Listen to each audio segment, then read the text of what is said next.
ಭಾರತದ ಸಂವಿಧಾನ ಪೀಠಿಕೆ ಭಾರತದ ಪ್ರಜೆಗಳಾದ ನಾವು ಭಾರತವನ್ನು ಸಾರ್ವಭೌಮ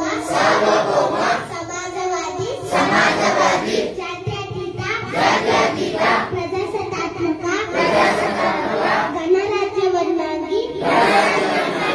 ರೂಪಿಸುವುದಕ್ಕಾಗಿ ಭಾರತದ ಎಲ್ಲ ಪ್ರಜೆಗಳಿಗೆ ಸಾಮಾಜಿಕ ಆರ್ಥಿಕ ಮತ್ತು